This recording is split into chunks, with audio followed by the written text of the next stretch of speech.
Hello and welcome to the engineer Banda. और अब मैं आपके साथ एक लेटेस्ट अपडेट लेकर के आया हूँ। और 3-4 दिन पहले की ये बात है, काफ़ी सोशल मीडिया और बहुत सारे न्यूज़ आउटलेट्स में आपने ये खबर देख ही ली होगी कि अफ़गानिस्तान के जो कुछ डिप्लोमेट्स कह लीजिए या अफ़गानीज़ जो हैं वो लोग, जब पाकिस्तान का नेशनल एंथम बज रहा था तो उस नेशनल एंथम को उन्होंने रिस्पेक्ट नहीं करा और उस पर खड़े नहीं हुए उस नेशनल एंथम के ऊपर। तो इस चीज़ को लेकर के काफ़ी हाय तबाह मची हुई है पाकिस्तान में। और देखिए, पेशावर की ये घटना है। पेशावर के जो चीफ मिनिस्टर हैं उनको भी आपने देखा होगा कभी ना कभी। तो उनका हुलिया देख करके आपको लगता है वो दाढ़ी नहीं रखते हैं, मूंछ रखते हैं और कहते हैं कि मतलब मेरी एक आइडेंटिटी है, मेरी एक सॉर्निटी है, या एक तरह से कह लीजिए मेरा एक एथिकल या एथनिक वे है लिविंग का। तो मैं उस चीज़ को फॉलो करूँगा और एक मेरा कल्चर है जिसको मैं फॉलो करूँगा।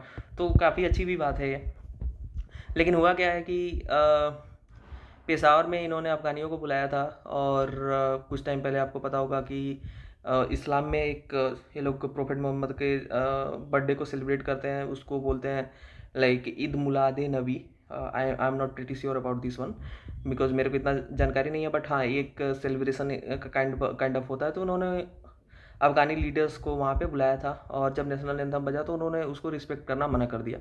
अब ये चीज़ देखिए, इसके बाद पाकिस्तान के कुछ लोगों के मैं कमेंट्स पढ़ रहा था वहाँ पे, तो उनका बोलना है कि यार उसमें म्यूजिक है, जो नेशनल एंथम उसमें म्यूजिक है जो इस्लाम के खिलाफ है, और बहुत सारी उल्टी सीधी बातें भी लोग बोल रहे हैं।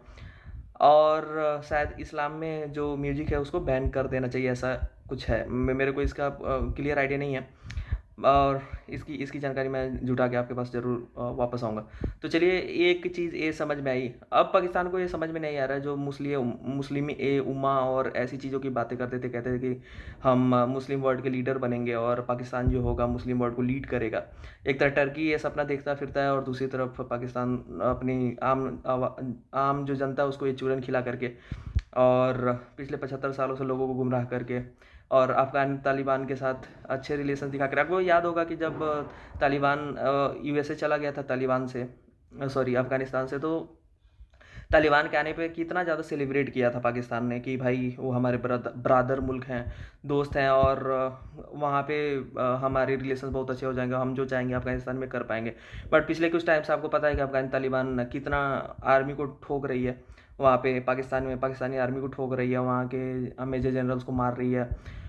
और अफगानिस्तान तालिबान ने बलूचिस्तान में भी बलोच लोगों को हेल्प करा है और एक तरह से बहुत सारे एरियाज़ को कैप्चर कर लिया है। तो अभी स्थिति ऐसी आ गई है कि पाकिस्तान टूटने के हालात में है और कभी भी बलूचिस्तान या खैबर पख्तूनवा जो है कभी भी एक सेपरेट मुल्क बन सकता है।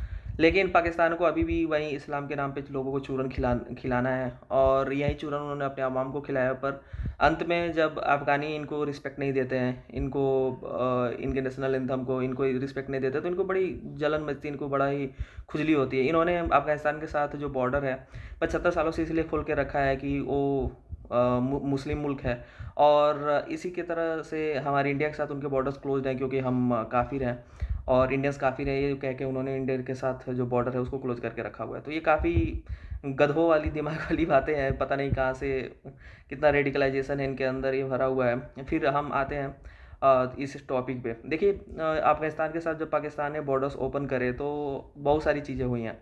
अफ़गानिस्तान में आपको पता है कि ड्रग्स बहुत ज़्यादा हाई अमाउंट में वहाँ पे प्रोड्यूस होता है और ड्रग्स की खेती होती है, हीरोइन, चरस, गांजा, और इन सब चीज़ों का एक तरह से वहाँ से स्मगल होता है, स्मगलिंग होती है और वो अफ़गानिस्तान के थ्रू पाकिस्तान में आता है और वहाँ से पाकिस्तान के थ्रू पूरे दुनिया में वो वहाँ से भेजते हैं, स्मगल होता है। तो ये चीज़ें इनको मिली हैं और ऊपर से अब जो अफ़गान तालिबान है उन्होंने इंटरनेशनल बॉर्डर जो है इनका अफ़गानिस्तान और पाकिस्तान के पास, उसको रिकॉग्नाइज़ करने के लिए, डुरन लाइन को रिकॉग्नाइज़ करने के लिए उन्होंने मना कर दिया कि भाई ये हमारा इंटरनेशनल बॉर्डर नहीं है, आप जो बोल रहे हो। और हमारा जो इंटरनेशनल बॉर्डर है वो काफ़ी अंदर तक है, पाकिस्तान के अंदर तक है, तो हम इसको रिकॉग्नाइज नहीं करते। जब भी ये फेंस लगाने जाते हैं तो उसको इनको पिटाई पड़ती है, मार पड़ती है।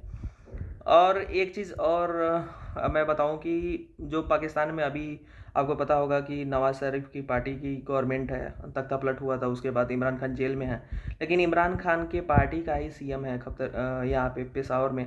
और उन्होंने बोला था कि हम पाकिस्तान के साथ अफ़गानिस्तान के साथ हम अलग से डायलॉग करेंगे, अलग से बातचीत करेंगे। और एक तरह से इन्होंने ये भी बोला था कि अफ़गानिस्तान के साथ जो यहाँ की फ़ेडरल गवर्नमेंट है, यानी कि जो सेंट्रल गवर्नमेंट है पाकिस्तान की, वो बात ना करे, हमारा जो स्टेट मतलब कि पेशावर का जो गवर्नमेंट है वो अफ़गानिस्तान तालिबान के साथ बात करेगा। जैसे मैं अगर आपको इसको थोड़ी आसान शब्दों में समझाऊँ कि अगर कल को कहे पंजाब की गवर्नमेंट कि मैं पाकिस्तान से बात करूँगा, या हरियाणा की गवर्नमेंट कहे या दिल्ली की गवर्नमेंट कहे कि मैं पाकिस्तान से बात करूँगा, बांग्लादेश से बात करूँगा, तो ऐसा ही कुछ सीन हो जाएगा। हुआ है वहाँ पे, वहाँ का जो स्टेट है वो बोल रहा है कि फेडरल गवर्नमेंट से कि भाई तुम लोग बातचीत नहीं कर पा रहे हो अफगानिस्तान तालिबान से, हमको बात करने दो, हम खुद सेपरेटली बातचीत करेंगे। जैसे अगर मान लो कि अभी मणिपुर में इशू हो रहा है या वेस्ट बंगाल में कोई इशू हो रहा है, तो वेस्ट बंगाल की गवर्नमेंट आकर के सेंट्रल गवर्नमेंट यानी दिल्ली की गवर्नमेंट को ये बोले कि भाई तुमसे नहीं डील हो पा रहा है, मैं जा करके बांग्लादेश से बात कर लेती हूँ। वहाँ की सीएम बोले ममता बनर्जी। तो एक ये फेडरल सब्जेक्ट है क्योंकि पाकिस्तान के लिए भी, लेकिन अब वहाँ पीटीआई जो है वो बोल रही है कि आप इस चीज़ को हैंडल नहीं कर पा रहे हो, तो हमको अपने लेवल पे हैंडल करने दो।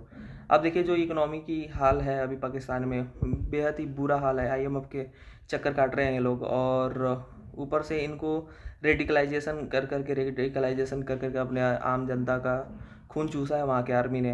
तो इसका परिणाम जो इन्होंने पिछले 50 60 70 सालों से जो इन्होंने कर्म कांड करे हैं उसके भोगना तो पड़ेगा। ये आपको पता है कि हमारे यहाँ इंडियन फिलोसफी में ये चीज़ है कि कर्मों का फल मिलता ही मिलता है, तो पाकिस्तान को भी अपने कर्मों का फल मिलेगा ही।